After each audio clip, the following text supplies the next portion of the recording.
question. Hello, beautiful people. It is Lydia Yonli here with GISELLE Magazine. Today we're doing another 21 question live video, live interview. Our guest is Christiana D. Taylor. She's a real estate investor. She wears many hats, y'all. She's gonna come on here and talk about herself. I was live earlier, but I had to end that and come back. So I'm here waiting for my guest to join. Again, I'm Lydia Yonli, founder of this page. 21 question, which is a magazine, is something we started last year of 2023. We have 3 awesome videos right now on YouTube. And then we chatted with Rachel LIB Diva from The Scoop on Tuesday. That's on Facebook here. Getting ready to put on YouTube. And now today we have Christiana D. Taylor. The list of people that we're going to be interviewing is racking up. Okay, I'm super excited for this. I'm not a video girl. Like when I say video girl, like I'm not really into like the Facebook talking, but I do love asking questions, like getting to know entrepreneurs, entertainers, business owners, etc., etc., etc. But yeah, so if you're wondering, the outfit I'm wearing is available. I have 4 available right now, more coming very soon. This video is sponsored by Rich Dia. It's a new brand. Pretty much is a women's brand, one size fit all. All of the outfits are made in Liberia. Waiting for my guests to come on. It's much better. Okay, so you're talking, but it was shaky a lot. So can you please introduce yourself again? Sure. Thank you. So, for those who don't follow me on social media, but you also know me, and those who know me in real life, I'm Christiana D. Taylor, and I'm a little bit of everything. I'm a combination of a lot of things. I'm a social person, but I'm an educator. I'm also an entrepreneur and a mentor. So basically, I'm just a combination of everything. I'm your person next door, basically. Your auntie next door. Yeah, I'm Right. that one next door. So you introduce yourself. Can you tell us about your background, like where you're from and where you currently at, like your background? Sure. One odd fact about me is that I'm from 2 Taylor families. My father is a Taylor from Johnsonville, and my mother is a Taylor from Arlington. Ooh. So I'm a Taylor Pro Max. To the max. So my mother, yes, my mother is the Taylor that is the sister to Charles Taylor. And I grew up in Liberia up to maybe junior high school, and then I went to the US. So I stayed most of my teenage life and my adult life in the US, and almost all of my education was done in the US, from high school to undergrad to grad school, and then started a doctorate program which I didn't complete. So then I matriculated back and started going back and forth between Liberia and the US since 2007. I have worked a lot in the private sector in Liberia. I've never done governmental. I don't do politics. No politics. But in my journey in Liberia, I have volunteered and taught at the University of Liberia as a lecturer for 6 years in the management department. So I taught anything from entry-level management to 400 level. And I'm proud to say that most of my students out there are in very high places, and it just gives you a level of pride to see your students. That's why you see I get a lot of leeway around here, not because I'm thinking powerful, because I pay my dues and my students are all over the place. And besides teaching at the University of Liberia, I also worked as a senior staff at another university, a private university, AMU University. I was there for 8 years as the VP of Finance, controller. I worked with Orange Liberia for 5 years. I was the project manager for Orange Liberia. I also worked for other private entities here in Liberia. But above all, I run real estate estate, which I've done for 12 years here in Liberia. I completed my first investment back in 2012. That was 12 years ago. So I did my first 8 apartments, and I've been running it as an Airbnb. I've started again to complete another project, and that one has like 15 units in it. So that just started like this month. So I also dabble in the entertainment industry. So you will see me a lot with artists and entertainers. Another thing that I have a lot of passion for, pageantry. I have proudly trained a lot of people that have won pageant crowns, including Miss Woki Dolo from Miss Liberia 2017. I was there. The stuff. So 2017 I was contacted to. Yes, that's my queen. That's my forever queen. So 2017, I was contacted by the people who had the the the the, the rights to the Miss Liberia. He said, I need you to help these girls walk. Let me take it back a little bit. Back in my days in Atlanta, I got into modeling. I never made it big, but I made my headway. I was on the runway. Okay. Oh, wow. I never made it to anything big, but that was my passion too. I never made it. Please note, I said I never made it. Okay. Right. But that was my other passion, was modeling. And then I remember I signed up for the U.S. Marines back after high school into college, and I was put in the delayed entry program. Girl, I was a party girl. Oh, wow. I never made it. I never made it. Never made it. Never made it. Never made it in the USMC. Never made it. But I was in the delayed entry program like for a whole damn year. Oh, my recruiter was like, Madam Taylor, are you ready to ship? I was like, one more year. I'm delayed. Yeah, you are. So I'm delayed entry. So go ahead. Yeah, so pageantry, and that's why you see me with a lot of entertainers. I don't like to call myself a role model, because in order to be a role model, that's one of my questions. Okay. That's one of my questions. Like, pretty much that question is, how do you see your role to young girls and women who look up to you? That's one of my questions. I have been told by a lot of young women, even women of all ages, all demographics, that they see some good tricks in me that they will point out, and they will, they will verbalize it. I try not to call myself a mentor or a role model, because it comes with a lot of weight. What I try to do is to tell people, just pick up those good things about me, and the ones that are not so good about me, just learn from them and avoid those things. Right. I just have to put myself in that category. But I'm not going to sit here and tell anybody I'm their role model.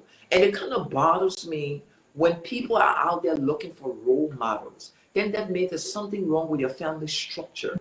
Because somewhere in your family, somewhere in your lineage, whether it's your mom, your grandma, your auntie, there should be somebody of blood, your DNA, that you should look at that person and say, I want to be like that person. When you have to step outside of that, there's something wrong with your family dynamics. That's an interesting one. So let me get to my the question I want to ask is pretty much, what inspired you to get into real estate? I had this student when I was here, and one time I think I was driving by her place. I was driving and I saw her standing outside this beautiful building. It's right across the street from mine on the Congotown back road. And I stopped and I said, oh, her name is Ida Kaur. Ida, we're still friends today on Facebook. This was back in 2007, 2008. And she was standing in front of this beautiful building. And I stopped and I said, oh my God, this building is beautiful. And she said, oh, that's my building. I said, really? Because this girl was my student. She was just this person that was walking on campus looking as simple as she can be. But this was a whole bus chick I was messing with, girl. I saw this girl. I said, you own these buildings? She said, yeah. This is just one of my many properties. I was like, oh, shit. And then there was this girl that owns this beach here in Liberia called Afro Beach. I forgot her name. But this girl is a kick-ass chick. I remember 2009, me and my husband at the time, we were, my That one of husband. my questions. Sorry. Okay, we'll get to that. Answering all my questions, y'all. But go ahead. So we were looking for real estate for houses. And I walk in, and this chick used to build houses and sell them. And I said, damn, what am I doing wrong? So I wanted something tangible. I wanted something that will grow. I wanted something that, let's say that something that brings value. Not a nice car, not a dream house. I wanted something that was a fallback position, something commercial, something that brings in money. So thus was real estate. That's how I got into it. I was just inspired by other women. Two women inspired me. That's amazing. So since we're talking about what inspired you, let's get to the pageantry as well. Since you do that, like what inspired you to get into it to help young girls? There's something about a young lady having stage fright and having to stand in front of people. By the way, I was very shy coming up. Everybody who know me now, they're shocked. I never used to talk. I used to stay in the house and read books all day long. I started coming out of my shell when I started getting to the modeling thing in Atlanta and started hanging out. And DJ Blue, who is now the representative, they used to fix me fake ID because I was not old enough to get in the club and hang with them. Ooh. That's how my party life started. What's up, Blue? Honorable. Hi. So that's just that's my big brother there from the ATL. So it's just something about seeing a young lady trying to explore her full potential and having the courage to get up there. You see, pageantry for me is not about the outside. It's about what exudes from the inside. Right. I always tell people I work with, I have seen some ugly queens. And when I say ugly, I'm not talking about your physical looks. Right. What's inside, right. Right. Let me give my last queen. This is my forever queen. Alicia. I think you know Alicia. Yes. Alicia's father was my student 2007, 2008, 2009 in the University of Liberia. And we kept in touch. So I'm scrolling on Facebook. This is around 2019. And I saw her with her mom, her dad, and her sisters. And I zoomed into her and I screenshot it. And I sent it to her dad. I said, I'm gonna make her the next Miss Liberia. And her dad said, well, I don't know how you're gonna do it because this girl is so shy. She doesn't even lift up her head. She doesn't talk to anybody. I said, don't worry about it. I said, because beyond the shyness, I see a powerful young woman. Right. Just working with her from 2019 to 2022, 23 until she departed for the US, she won 3 titles. Oh wow. Yeah. Okay. That's amazing. That's amazing. You know, I once upon a time used to be a queen for my school in Ghana. Yes, I won a queen contest. That was it, you know. But that's amazing to know that you train young girls and you inspire them, you motivate them pretty much to have confidence in themselves to go after their dreams. That's something we need more of. So I learned that your business name in Liberia is Eagles Landing Apartment. Landing Apartment. So, what inspired the name? Like, what make you name your Eagles property? Landing. I choose the eagle because I went back to the scriptures. And there's a thing about an eagle. An eagle soars, majestical. An eagle both goes above the heights. So there's something very symbolic about an eagle. I just didn't take it because I like the name. I took it because it had biblical references. It's about success. It's about soaring about the crowd. It's about people who take the heights and go above the ordinary. So that's why I choose the symbol of the eagle. And then I put the name together, Eagle Landing, because in the ATL in Atlanta, there was a place called Eagle Landing. So I put it all together, and then I needed something to represent that. So I got this very talented guy who worked with his hands, and he crafted this huge eagle that is in mid-flight on the top of the building. Oh wow! I've So always the wondered. thing for me was just biblical. Okay, okay, that's amazing, you guys. So that's for property in Liberia name. So I just wanted to know, like, what inspired you to name the property that. So what was the most challenging part about, like, I mean, pretty much now was, but what is the most challenging part about being an entrepreneur and like being into real estate in Liberia? Woo. Lord Jesus Christ. Okay. It's the Okay. you guys First of learn. all, There's not to call you up. There's a lot of people that's invested into Liberia right now. There's a lot of people that have businesses, So this is somebody who's been running her business in Liberia for years. So we want to know what's challenging about owning your business in Liberia. One of the first challenge for me was, at the time I was doing Eagles Landing in 2010, the UN was in Liberia. Nobody was doing, there was not the Airbnb concept yet. Oh, okay. But remember in the States, later we had this thing called timeshare. You remember the timeshare thing? Where people pay towards properties and you share at different time of the year. Oh, wow. So I came to Liberia. Yeah, you remember the timeshare? It's mostly for vacation homes where you sign up. Different people go there different. What was called timeshares, but there was not the Airbnb concept back then. So I used to work with a company that did timeshares in the States while in college. So when I was doing this thing, the timeshare concept was in my mind. What I was looking at is, look, most of the time people in the diaspora, when they come home, you don't want to be stuck in a hotel room. You want space. You want to cook your food.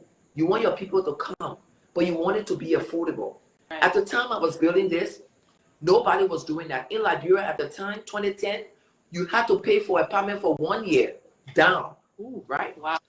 So, and I didn't want the guest house concept. I wanted something where it was your home. When I first started, my motto was home away from home, because there was no Airbnbs back then. So that's how I came in. And I remember that I had people tell me, even family member, let's see you doing it will not work. People in Liberia can come for an apartment. Who you can see renting an apartment for 1 week? Nobody can do that here. Or you get, everybody can pay. I said, it's okay. And at the time, the UN was paying premium dollars for people apartments. Unfortunately for me, my property was a cutoff for the UN. It was beyond the boundaries. I never benefited from UN dollars at all. At all. So they said, oh, that thing will not work in Liberia. Fast forward. I brought it forward and I started doing it. And people from the diaspora, which was my market, they understood what I was doing. I was not looking at Liberia. I was looking at the diaspora. That's always been my target market. Whenever you have to do any kind of investment or market, you have to carve your niche. You got to have your target market, because every product is not for everybody. Yeah. So if you don't have a target market, that investment or that business is not going anywhere, because you're going to have people telling you it's too expensive, it's too cheap, it's too this, it's too that. But my thing to you, the people who understand this and the ones it's for, they will support it. They will come. It's not for everybody. The reason why I'm not driving the BMW, because I can't afford it. So I'm driving a Pinto. So if I walk on, if I walk onto the BMW lot, I would start complaining, oh, they think too expensive. Right. But the person who's used to it, the luxury cars, they can stand there and buy 10 different BMWs. Right. But for me, I'm not their target market. It's beyond my budget. Right. So let me go into what is with real estate. I'm a minority. When I say I'm a minority, there are not too many women into real estate. Right. When I say into real estate, I'm not talking about people who inherited real estate. I'm talking when you be on that construction site, block for block, wall for wall, roof for roof, to where you build that thing and you raised it up. I'm a minority. There are not too many women that are in that field doing that with real estate. And for the women who do, a lot of people don't have the time to sit and manage it with the kind of business model that I have. Right. Most people will build and let it go. Get regular people, put them inside, walk away. Right. Because they don't want any headache. It's a lot of headache. It's a lot of headache. Another challenge is trying to get loans to finance your project. I'm going to be honest. I got loans 2 times, even for my new project. I'm one of those people that I will walk into the bank and they will give me loans because I will pay it back. Right. I always pay it back. Because I have a building, I always put it up for collateral to do the next one. Even the car that I drive, I got a loan from the bank because I have property. Right. So when you have property in Liberia, you don't have to take stuff from your pocket. So everything I get, I put my property up as collateral and I get it from the bank. Okay. Now, I may be few Liberians that can sit here. Oh, by the way, guys, if you have to do business, go to international bank like IB. You'll always hear me talk about them. Always. The buildings I have here, it was IB. The car I drive, loans, IB. When I had to put to buy the solar for my building 2 years ago, IB. So I love IB. That's my people's. That's my people's. Okay. So one of the things is trying to get loans. The interest rates in Liberia are so high. Liberia is not a money market kind of thing. We don't have money markets here. So the interest rate is up here. I think the lowest interest rate you may get in Liberia, if you're lucky, you may get anywhere from a 15%, 18%, 24%, hello, in interest rate here in Liberia. Wow. Yeah, it's high. And the other thing is, a lot of Liberians, and no disrespect, who haven't lived in the diaspora like we do, that we understand that we got our FICO scores, that when you take a loan, you got to pay. A lot of people here, they take shit, they ain't want to pay. That's why they say, that's why you hear they say, oh, they gave the loan to the foreigner, the Lebanese man. The Lebanese man pay that shit back. Right. We done. So you'll see most Liberians say, oh, they don't give loans to Liberia. Yes, they do. Yes, they do. But most loans have to be secure because we don't pay shit back. Okay. So That's the real. yeah, we don't pay shit back. And the reason why there's no fear here of defaulting is because the legal system is not strong. Right. And everybody is connected to somebody. You don't pay the people who are ready to seize your house. You know the minister. You know the person. Bling, bling, bling, bling. Problem solved. Problem solved. You know, now the bank got to work with you. Anyway, so once we skip that part and I got to building and getting things done and the business model that I run, it's very challenging because I have to rely on people here to deliver service for people who coming from where they are used to service. Right.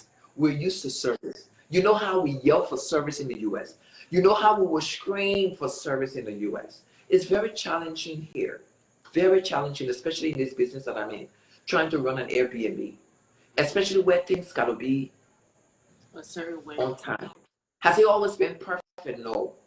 Has it always been perfect? No. But I wish sometimes I could clone myself. I would just leave it right there. Okay, that was very educational, you guys. For everybody who's trying to build something in Liberia, run something in Liberia. I hope you learned a thing or two. I did. All right. So, who has been your biggest inspiration? In what aspect of my life? Like, who pretty much in any aspect of your life, who has been your biggest inspiration? Well, I draw from so many different people because different people bring so different things into your life. But let me name one person who has left an indelible mark upon me. Madam Ellen Johnson Sirleaf. Let me tell you why. That chick, when you step on her toe, honey, just know she coming for you. And I copied that from her. I copied that to the letter. Lydia, why are you laughing? No, I'm listening. I'm listening. Go ahead. Go ahead. Don't mommy. I love the tenacity of that woman. The how dare you of that woman. The who do you think you are of that woman. How dare you offend me and think it's okay of that woman. How dare you think you're going to try to break me down and screw me over and I'm going to let you walk of that woman. That's what I love about that woman. I copied everything. That's the kind of person I am. My motto is if you can avoid it and you don't need to screw me over and you don't need to offend me, avoid it. Because I will come for you. Right. I hope you're. Yeah, that's a great. She's a great role model, you guys, and that's a. I hope you're here. Don't don't step on a woman's Yes, toes. I'm serious. I take it very serious when you try to screw me over. Right. If you can avoid it, avoid it. Don't do it. Especially if I've communicated to you that whatever you were doing, don't do it. Because I will put you on a 10-year plan. Hey, I will get you within that's 10 so years. long. That's a very long. No, it's not. I mean, It's not. it Because sounds. if you, I mean, it's that's not 10 long. years. But go ahead. Well, the reason why it's 10 years because I only want to hit you once. I don't like to do things 2 times. I have to make sure it's done right. I will hit you 1 time and it's done. I hope you're taking notes. I hope you're hearing this. Yes, you're smiling. I hope you're taking notes. Do you have any advice for like upcoming real estate agents or people who are looking into going into Liberia and starting that business? Do you have any advice? Yes, everybody may not be interested in real estate. This is what I tell you. Whenever you want to invest or start a business, anything you start is an investment. Whether that gel with a market, whether that oranges you're selling, consider it an investment. Investment comes in any form, any size. Never open a business that you do not have passion for. Right. Do not start a business just because you have money. That's the first recipe to failure. And whenever you start a business, make sure you can do it better than anybody else that worked for you. Let me tell you why I say that. The reason why I'm able to be here for 12 years, you see, when Ebola came 2014 in Liberia, you all remember Ebola. Yes. A lot of businesses tanked. When Ebola came in 2012, I had just been in business 2 years in 2014. By the grace of God, I survived Ebola. Then coronavirus came 2021, 2020, 2019, 2020, all the way to 2022. A lot of business folded. I'm still here by the grace of God and my own tenacity. That's because the business I'm in, I have passion for it. And I was willing to fight it through to make sure that my business don't fall. When you get into a business on an investment and you got to rely on somebody else for your success, especially in Liberia's setting, when nobody cares how you got your money. Right. They just want when the month and they just want that paycheck. Right. Honey, you're gonna fail. Let me tell you why I did not do hotel, motel, or guest house. You see those 3 things? It's a different kind of business model than an Airbnb. A hotel, a motel, and a guest house, you got to have food, you got to have room service, you got to have other things on there that people can buy. Now, with the business model that I run, you have your own kitchen, your own living room, your own dining room, your own everything. I don't need to do nothing. Imagine a lot of people have come and say, "Oh, Christy, why don't you order breakfast?" And I usually jokingly say to them, "I'm not a chef." That means I'm putting the power into somebody else's hand. Right. Because once I tell you guys I can offer breakfast, and that person get up in the morning and decide they're not coming to work, guess what? You have to do it. My business is going to collapse. So I'm not going to give anybody any kind of power. Like the business I'm in, if the housekeeper don't show up, guess what, honey? You're going to clean. I'm getting the mop. I'm getting the damn broom. And clean up. Clean going and Yes. Gotta do it yourself. DIY. And if you can't deliver, and I decide you're not ready for my business, and I gotta wish you goodbye, I will pick up that mop and I will pick up that broom and I will keep going. But so let's look at the flip side.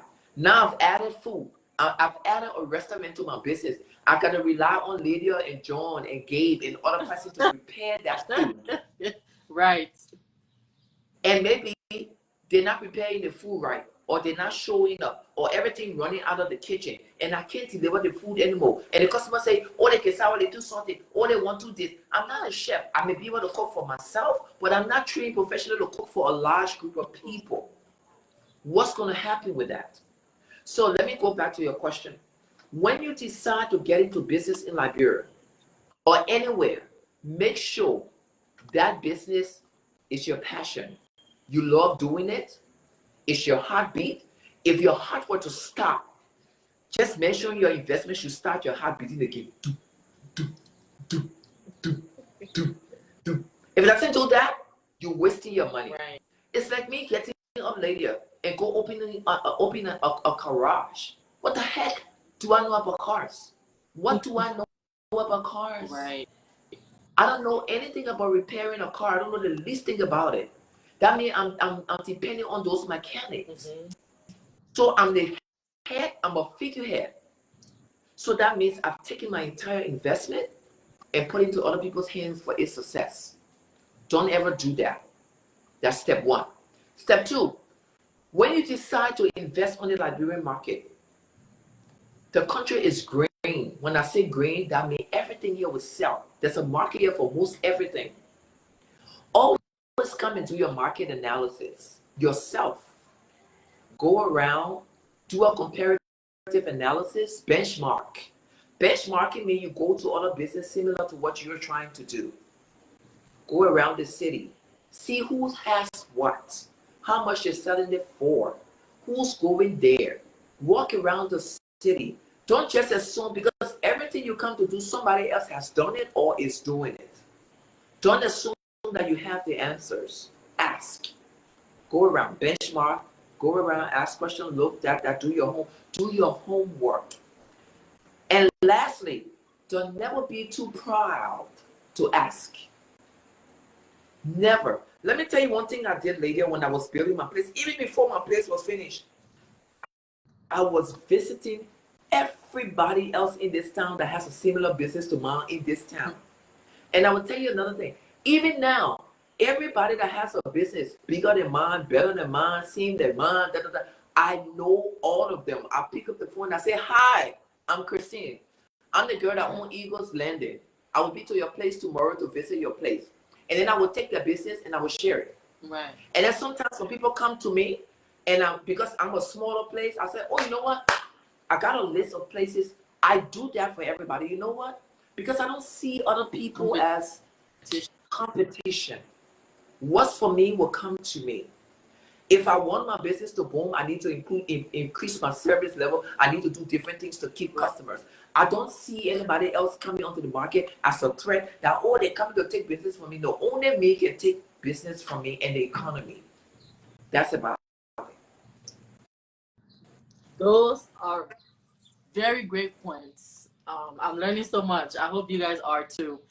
So this is a compliment. This is not a question. You have some of the biggest personality I've ever seen. Like you're so I'm loud. No, not loud. You're so confident. Like I love how you can pull off any hairstyle, be it bald, be it wig, be it hair. Like you're just fabulous. That's a compliment. And that's period. Yes. Thank you, you Conjay. Okay. So who pretty much when it comes to pageantry and when it comes to real estate, because I'm focusing on like what you do, you know, who would be your ultimate dream to work with? Like the queen side and then the real estate side. So okay, for the queen side, now that my queen is gone, period. Mm-hmm. She's gone, period. The Miss Liberia is coming up. Mm-hmm. One funny thing about me, usually when pageants are coming up, and I'm not trying to toot my own horn, but I would get a lot of inboxes. Oh, I want you to work with me. I don't work with people unless my spirit Thank moves me. you. Oh, okay. Yeah, yeah. My spirit has to move me. I found Alicia just scrolling on the internet. Right. I saw Woki Dodo just walking into the practice hall. She was sitting way in the corner. She was the most shy person among the group. And when we started walking and we're doing the twirling and this, that, all the other girls, oh, I've been following you. They were all around me, and Woki was sitting way in the corner. And I walked straight to her. Straight to her. There was just something about this girl. There was just something about Woki that was just like, It was just like, And I walked straight to her. And I said, this damn girl is the next damn queen. 2017. I was just like, Let me tell you something about pageantry. The loudest ones and the ones all over the place are not usually D1. It's always that reserved girl. That one is not sure of herself. That is one that is so quiet. That one you need to reach out and pull out everything she has inside. That's usually the one. So for the Miss Liberia this year, I think they said Miss Liberia is coming up, I think for December. Oh, okay. Usually I would just go to the practice and I would sit all the way in the back on notice and I would just watch the contestants go by like this. Okay? And if my spirit, I don't take nobody. So for yet, I don't see no queens. No. For now. There is one girl, however. Where did I see that girl? I told her, I said, you know you can be on it. She said, oh, it was and not for me. I said, for you. I said, for you. I know. As a matter of fact, when I was still in the States, there was a pageant coming up. I said, you need to get into that pageant. She told me, okay. She sent me the phone. I said, fill out the phone. Guess what? She ran away from the pageant. Oh. So since I came back, I haven't talked to her yet. I've been here like 3 months. I haven't talked to her. So I will call her. I'll say, look, you not skip one pageant, another one coming up. We're going to go in row. I need to see you walk on that stage. So I will know who my dream queen will be once the thing start. On the real estate side, that girl that owns Afro Beach. Hey Lord, why I keep forgetting this girl name? She's just not into real estate. This girl owns like a chain of gas stations. The gas stations around town. So she's not just into real estate. She's into petroleum. She's into resorts. I mean, this girl is a kick-ass boss chick. You know. And here's the funny thing. I went to a concert on her beach. I think it was last year or so. And I saw her. I said, oh my God, you own this place. I said, oh my God. See, you been. She like, what are you talking about? I can be following you. I said, get out of town. I said, everything I do, I did it because of me following you. So it's so funny that the people that you look up to, you don't even know that you're inspiring them too. Right. But that girl, I gotta find her name. It's a shame that the person who's made a more impact for me, I can't even remember her name. And then Ida Kua, she's in Minnesota now. A year and a half ago, Ida contacted me to do consultancy for her real estate. She said, Christina, there's another building I'm doing, and I need you to please try to supervise the work and everything for me. I said, okay. So she directed me the building. So I'm thinking I'm going to go see a small building, right?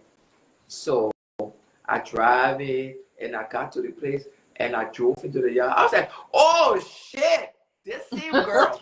Huge. This same girl from 2008 that was my student. This girl had a damn building. I think it was like 6-story high. I was like, so I called. I said, you gotta stop pushing me to the limit. I can't keep up anymore with you. I mean, so she had this huge ass building. So those two women, I keep my eyes on them. I keep my eyes on them. Yeah. That's awesome. That would be awesome if you guys can collaborate. I mean, Yes, and those are Liberian women too. oh, okay. Yeah. All right. So when it comes to makeup, like you are known for your black lipstick. Okay. So let's talk about your makeup bag. So what are three things you keep in your makeup bag, like when you're going out? Um, Black lipstick. Of course, number one. Number one. Black eyeliners and white eyeliner. Black and white eyeliner and a black lipstick. You just love. I'm not a makeup Right. person. Right. I never got makeup on because coming up, especially when I was doing that my little 2x4 modeling thing, the makeup, it used to be cake on the face. It used to be like, oh my gosh, like makeup, like every little thing. There was just so much makeup, powder, and so much powder, so much. I mean, they will put like 3 layers on. I hated makeup from that point. Wow. And I've always had oily skin. Yeah. So I was like, you know what? That was enough makeup back then with my 2x4 modeling days. So I don't do the makeup thing. But I will always have my black lipstick and my eyeliner. I mean, with your eyeliner and your lipstick, it looks like you're fully beat, even though you're not like. Oh, let me give a shout out to my girl Ellen Cheer. Ellen Cheer. Ellen Tuber, the lady that owns the mall, the shop in the Mall of America, House of Queens. I have used her products for the last 2 years. A lot of people think when you're using creams, it's supposed to bleach you. I told her, I don't want to be bleached. So she said, I'm just going to give you a cream that will make you maintain your shape. So I've been using Ellen's stuff for the last 2 years. Oh, wow. Yeah, so I've been using her magic face and her magic body for the last 2 years. Okay. So how will you describe your personal style? Because I know I see you into fashion here and there. You're a pageantry coach, and how will you describe your personal style? My personal style is 2 extremes. It's either very right. Your mommy, she cracked me up a lot. Go ahead. I got 2 extremes. I'm either very red carpet, or I'm very simple to the point where I go to certain places in Liberia. They say, "Where you going? Who you keen to?" That's my style. Wow. So let me give you the other spectrum, the other extreme spectrum. Where you going? Who you keen to? So, all recognizable. Yeah, for me, I go for comfort or extreme style. Right. You see, I'm always in a long gown or poof, poof, poof, you know. Or I'm in my jeans and my t-shirt and my gym clothes most of the time. So I went to the Bank of Force and I'm standing in line, you know, with my flip-flop on and my color jean and my hair and twisted one side. And I was just standing in line for so long. Then somebody, I think it was the CEO or the bank or somebody would come and say, "Oh, Christine, come on. Come on, everybody looking there." And then look at my slipper first and look at the guy that was talking to me like, why are you talking to her? Right. I remember that time, I was taking my staff there all to the restaurant. And they were all dressed up. And I'm talking to them, everybody going, everybody handling the thing. And me who coming to pay, my staff going, "Oh, let me come behind the secret to pay here to the gate." He said, "How far?" I said, "I'm going inside."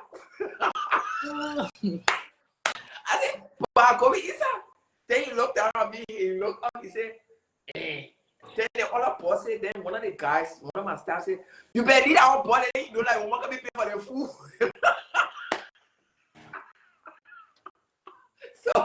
So I'm too extreme. Let me tell you another experience I had, especially when this place was being built. Usually I would be out there with the workers. Like I was today. I think I posted that video. I was way on the top floor climbing the ladder and stuff. So people would be coming in and they would meet me and they say, "Oh, we need to look at the place." I would walk them around, I would tell them the price, this, that. They said, "We need to talk to the owner." I said, "But I'm the one who, you know, and oh boy. They expect you to be all put up. uh, You know, I say, oh, but I don't want who here, you know, I don't want managing the place. And why we need to talk to the owner. I say, okay. So you know me, I cannot say I would take my head and then I say, hello.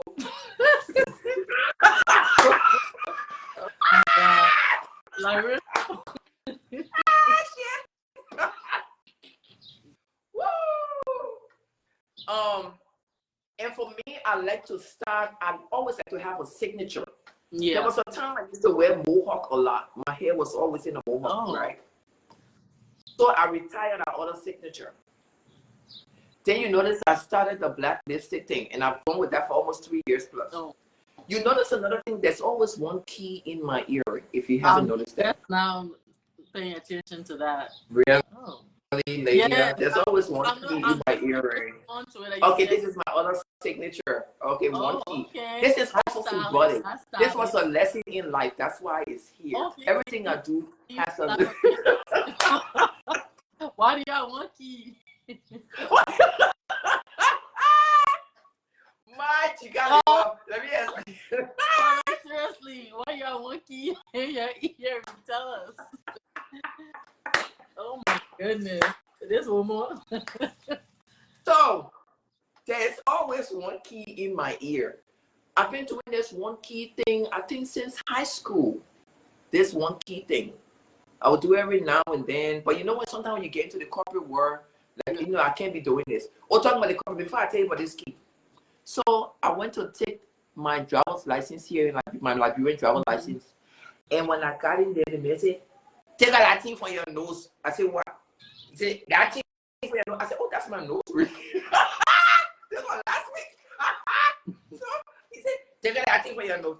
I said, so what does my nose? We can't do that thing in the country. I said, sir, there's ring in my nose, my brother. It can't come up. It's been there for the last 3 years. I'm not going to dig.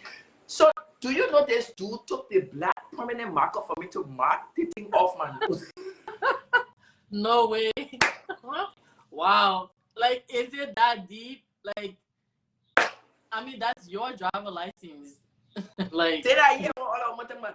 Your power, you come from America, I can do all kind of things. I said, man, they think it pay my nose, man, it pay my nose, it can't come up. So I had to be twisting them all kind of way that they, before they could take, can you imagine? I had to be doing my thing that right. So I just made a note to myself that the next time that I'm going, I will be carrying a foundation. Oh, to cover the foundation. You know, the funny thing about this society is still not very open. They think that when you have a certain level of education, or you have certain kind of thing, you're supposed to look a certain way. A lot of people get confused by me even being on TikTok. I had one of my students who is now up there in the police, like almost 5 steps down from the top. And he's like, Prof, I just called you because we were very concerned about you can be on TikTok. I said, nothing wrong with me.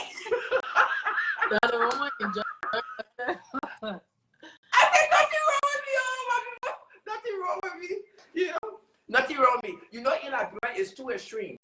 You either very serious or you're not. There's nothing in between. In between. Oh, wow. People here don't know how to sometimes just enjoy life and let their hair down. Yeah. Okay. And the funny thing, most people think because they see me on social media and TikTok, they really think that's all my life is about. That's all I do. I just go on social media and make posts. You know, that's the end of my life. Let's get to the next question. What's the best advice you have ever received? One of the best advice I received from my dad was from my late father. He died in 2019. That was my dad was my inspiration. Huh? I said have my sympathy. Yes, man. Yeah, that's how I got this tattoo. Yeah, this is a memorial for my dad. Oh. My dad always told me, "You are strong, even when I'm weak. You can make it." And he would say, "Young woman, I don't want anybody bringing your complaint again." So yeah, that's some of the advice I used to get. I don't want to see anybody bringing your complaint again. So yeah, those are some of the advice I keep in the back of my head. I don't want people bringing my complaint.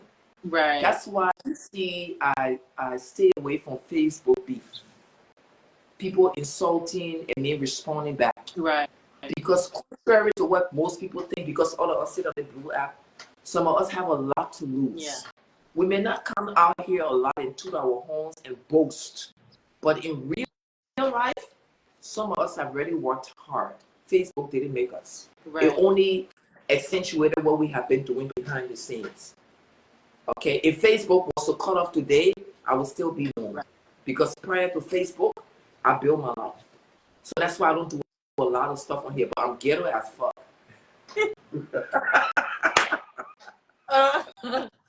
Okay, let me get to my next question. Are you single, dating, seeing someone, or married? I'm divorced. A lot of people were shocked when I went on Friday Yeah. FM and talked about my marriage. Yeah, people were shocked.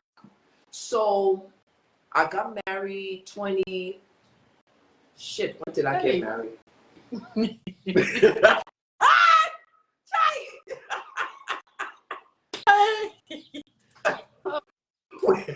Wait. Okay.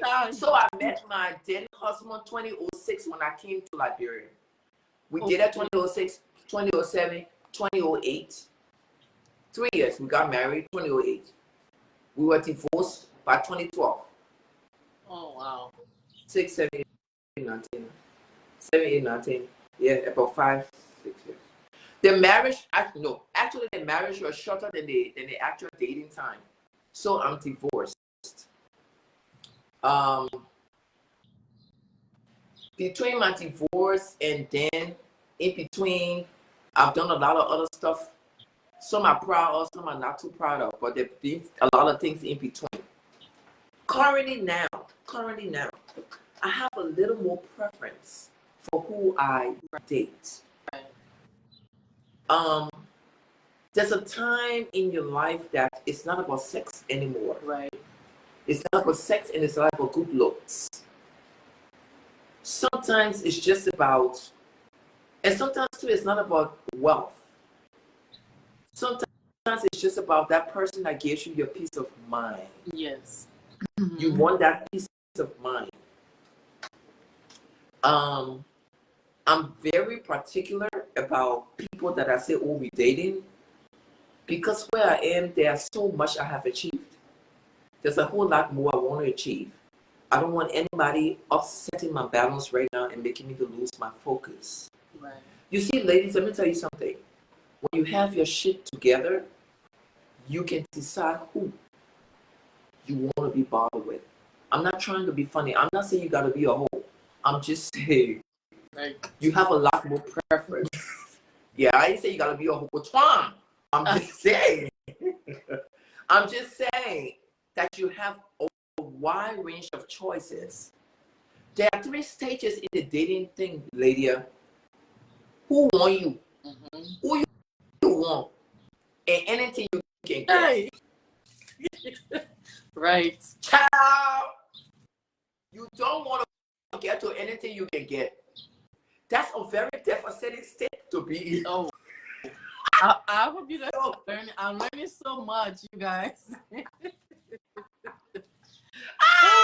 Yes, I see all the laughing emoji. I would really love to answer the question from your people after, because I see a lot. I don't have my glasses on there.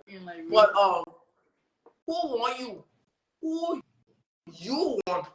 And anything you can get, my girl. When you get anything you get, my you finish.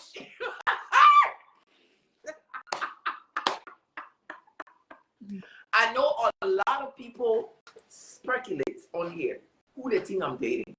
I go, oh, all the musicians. I see people with Jesino. I see people with Victor Jones. I see people with Rich Man. I see people, all my other friends, Eugene. So all of my friends that my bad buddies. You see, it tells you something that my private life is private. Right. They can only speculate on what I give to them, what they see. If they really knew anything about my private life, they would never be calling those people names. The people name they can be speculating about. They will not be calling those people names. Because I'm very careful about how my private life get in the public space. And those people you see me run around with, I can freely run around with them because there's nothing to hide. If I was dating one of those people, you would never see their face. You would never hear me talk about them. I would never post them. Hearing it. You're hearing it. I would like, no, show the other that ear. you're seeing me with. You're hearing. You open your ears so. The people that I display, when I tell you those are my friends, they are my friends. Right. Because people who are not my friends, that I'm involved with, you will never see their face. You will never hear about them. I don't post them, I don't tag them, I don't mention them. Because my private life is private. That clears up a lot. It clears up a lot. All of the think about it. The think about it. Question, the Eugene question, the GISELLE question is all clear up. I'm not sure why they're confused. Because respect to her, if rich man wife not fighting, why you're fighting? Why? What's your issue? What's your issue there? Right. I don't get it. Victor Jones, his wife cost me in a player, Lord knows for how long. I never insulted her back. He's been divorced for a year plus. He's a grown ass man, I'm a grown ass woman. I'm fine as fuck. If I wanted with a lot of assets, if I wanted to marry Victor today, if we had that, who would stop me? Who would beat me? Nobody. Nobody. Chesino is a brother. That your only brother too, sir. Brother. That's our style. Chesino. Who else? Eugene Nice. My other friend, Eugene. Now Eugene, I think he's kind of going through his own issues. And all these people you're calling, they're not there. That the least person you expect, that's who it is. Hey! These are the least person you expect. The least person you ever expect. The least you expect, that's who it is. So pretty much. I will never display, period, people I'm involved with. That's that. And I mean, and that's how, I mean, once you're in the public eye, I feel like privacy is so important. Most people don't mind. Yeah. Like folks knowing, okay, like for me, folks know who I'm married to and stuff like that. But you'll never hear anything about me because it's like it's like levels. Some people like to be completely private, and some people like to it's like, okay, you know who's my husband, but pretty much that's it because I show you and I tell you. Yeah. So it's really important, and especially in our community where people are so like the moment they get to know you, and then things goes wrong, then they're ready to use that against you. They're ready to use what they know about you against you. So it's so important to be discreet. Right. And you know, sometimes I laugh because people make comments like, you who never been married, child, been there, done that. Been there, done that. Been there, done that.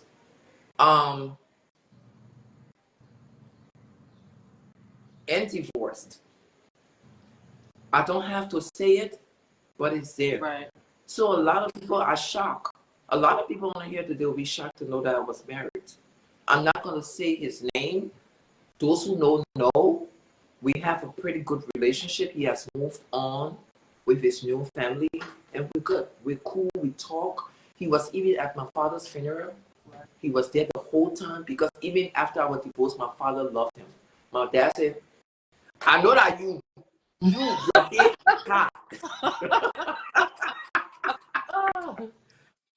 I know that you're here. And then let me tell you what my dad did. When the divorce was going through, he said, Madam, don't bring that divorce deal in my law firm. I've already told the lawyers in there not to process it. I said, but what kind of bias do I get? So I don't take my divorce thing elsewhere. My pastor said, no. Don't bring a divorce issue near my law firm. I beg. Nobody in here processing no divorce for you. Carol the other side. I said, but daddy, I'm your child. You born me.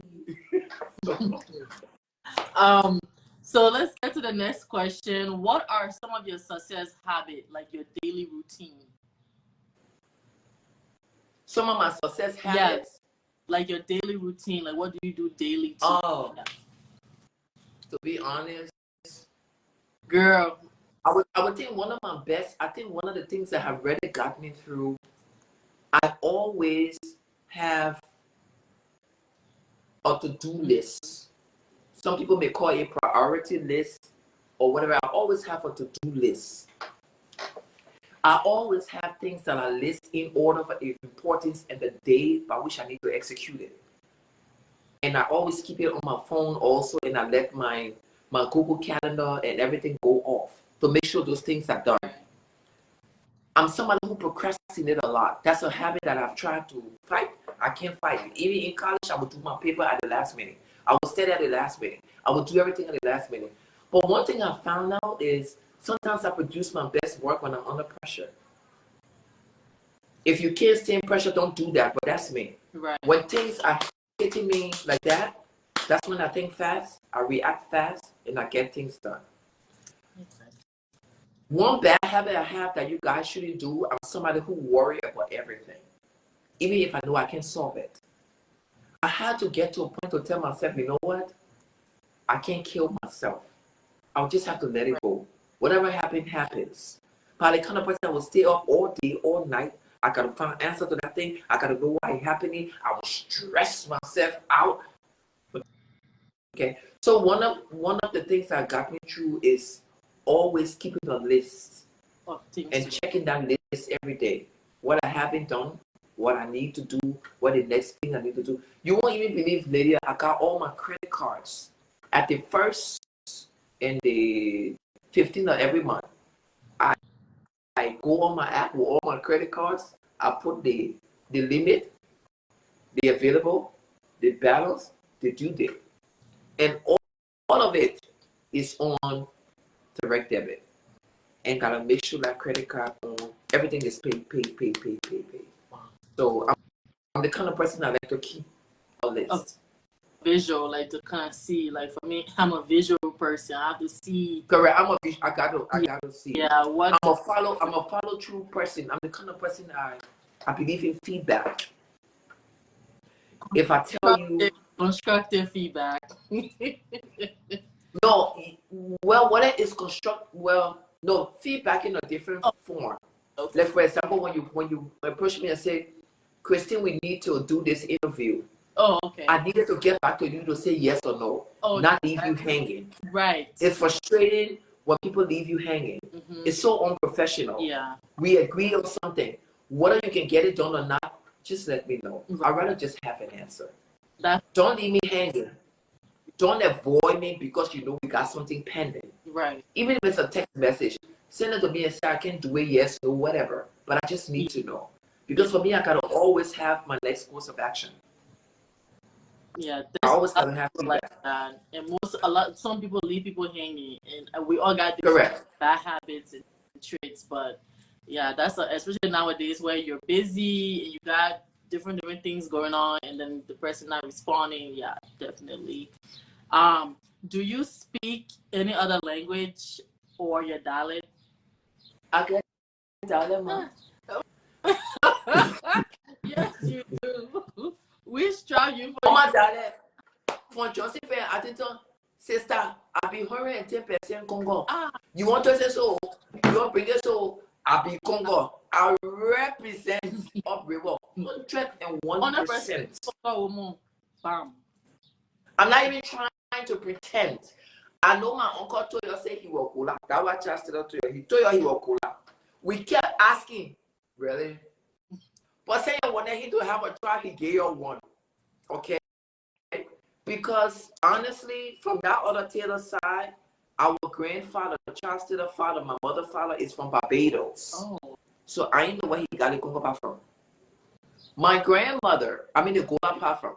My grandmother, my mother, Charles Taylor mother, she's a Uri on the other side. Okay. So I'm 101% Congo. However, if I could speak a dialect, it would definitely be Basso. I just think Basso so sexy.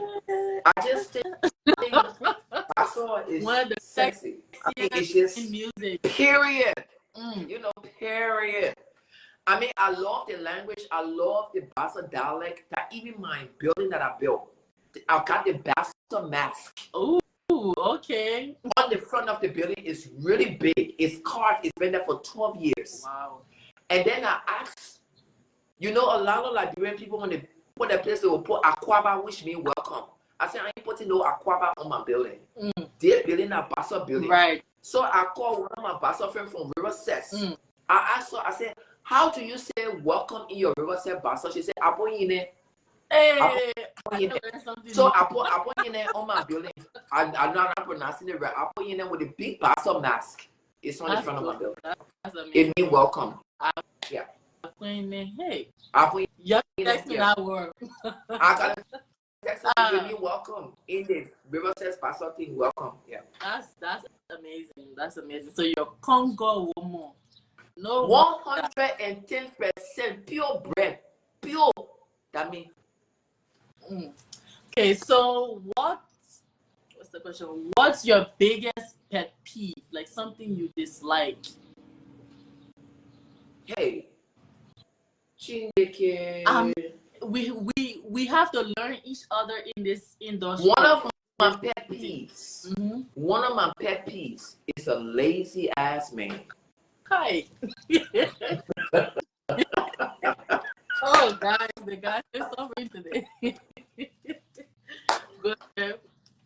And why? I cannot stand a lazy man who mom did not rear him up properly.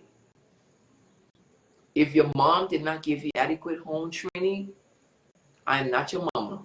I'm sorry. Oh my God, I love the emojis that are coming. I think everybody feels the same. I can't. Because let me tell you something about a lazy trifling man. A lazy trifling man with no dreams and aspirations, honey, would drag you down to his level. That's so scary. Time for that. I don't have time for that. And I don't have time for a man that think that his nobe is the answer to my problems. It's not, honey. Oh, Lydia, why? Yeah, I'm sorry. Y'all forgive me. Go ahead. Yeah, go ahead. This is very educational. Girl, go ahead. Yeah. If I had a choice between a bag of money and a bag of nuts, I would choose a bag of money. I can get any nuts that I want. DJ Gibb said, "What about the women?" Oh, yeah, please let us be. This is about the Okay. On a serious note, a lazy trifling man is a dream killer. A man who thinks just because he can swing high and swing low is an answer to somebody's prayer. It's not to my prayer, honey. It's not. Right. Any man that cannot hold a conversation above my waistline, you're a waste of my time. That conversation better elevate above my waistline. By the time you finish with a high, beautiful, and you're so fine, thank you very much. Now let's get to chapter 2. What's next? What next? What next? I think it's very boring for anybody that cannot go above the waistline. You can't have a conversation above. Oh, you're so fine, you cute, you did. Thank you. So today there was the climate change. What da. You got nothing else to say. What are you working on? What do you see your 5 years from now? You have nothing else to say. Right. You know, I can pick up a lazy man just by him walking into my house. Just by him walking into my establishment, into my investment, I can tell a lazy man. Right away, I can spot your ass. Let me tell you how. Hi. The guys, you commit the guys that run away from this. No, they don't. Look, it's the contrary. They run to me. Trust me. I didn't want to line everybody up and everybody can do asset declaration. But let me get to the other point. When somebody walks into your space, watch their reaction. People who are accomplished or are working to be accomplished are not easily impressed by little things. Right. They're not easily moved by things around you. If someone walk into your personal space and their eyes are watching like this, let him go. He ain't used to having shit. I hope you're thinking. Hey. Woo! Anybody that can confidently walk in your place and just sit. It's that asking you, oh, they ask for, I actually have somebody ask me, oh, they ask for how much you pay for it. Negro, what? What you do with it? Like, why you need to know? What you need to know? The kind of car I drive, the year it is, the S my house. Oh, look at it, you brought it from that store where I know it's expensive. Are you kidding me? Are you for real? Like, you haven't seen things in your life? Right. That's a pet peeve for me. Oh. That's a pet peeve. Wow. Let me give you just one more pet peeve Go and then we ahead. can move on. Yes, sis. Go ahead. And that's on per. Okay. So, you can check. You can check. Just be hyping. Just be laughing. Just be hyping. Just hyping. Okay. Another pet peeve I have are females who are everybody's friend. It's a pet peeve for me. And that's why I don't mess with a lot of females. Me and you been friends for years, you can change, and it's professional friendship. I don't know the car you drive, you don't know the car you drive. We'll never ask each other that. Right. Go ahead. I don't know how big is your house because I never asked you.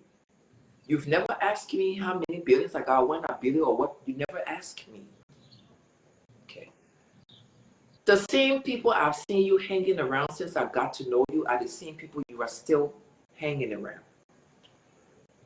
Females who are just all over the place. And the ones who their friendships never end quite well. And it has to end up on this blue app. That's a pet peeve for me. I'm sorry. And after you have done that to your previous friend, you want to be friends with me. What thing made me better than her? That's a red. Man, I beg you, yeah.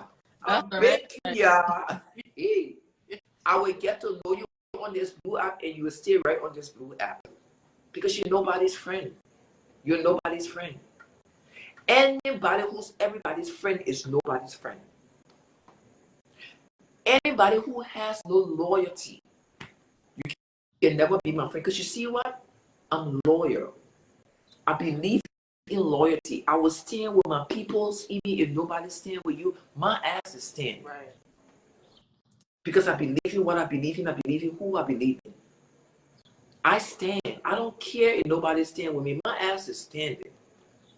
But a lot of females on here, they will shade their friends when they are at their lowest. They will drag you and act like they're supporting you. No, honey, they're dragging you. They have always wished for you to fall. And now they are out here to share your shame. That's a pet peeve for me. Big one. So that's why people will always think I got so many men I'm sleeping with. Because those are my peoples. You know why none of y'all you know shit about me? Because Victor ain't telling your shit. Rich man ain't telling your shit.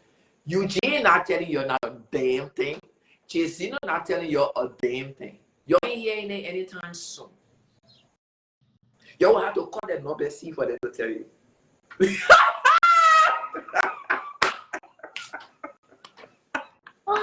Oh my goodness. I mean, to be honest, you know, like just nowadays, just having friends, like a lot of friends, is scary. You pretty much have to pick, you know, like be careful, because with some people you have to walk on eggshell. But then, like when you're friends with someone, the goal is not to walk on eggshell. Like you have to be yourself. Correct. And then having a lot of Liberian females, a lot of us don't know how to be friends. Like I feel like a lot of us, friendship is considered like me knowing your personal business, like personal things about you. Like me and you can be friends. I don't have to know what you ate today in your house, what car you're driving, what activity happened in your day-to-day activity. I don't have to know that to be your friend. But most people don't understand, like they want to know like you sneeze today, they want to know you sneeze. You cough, they want to know, like, and then later on, they cannot handle, like, when things fall apart.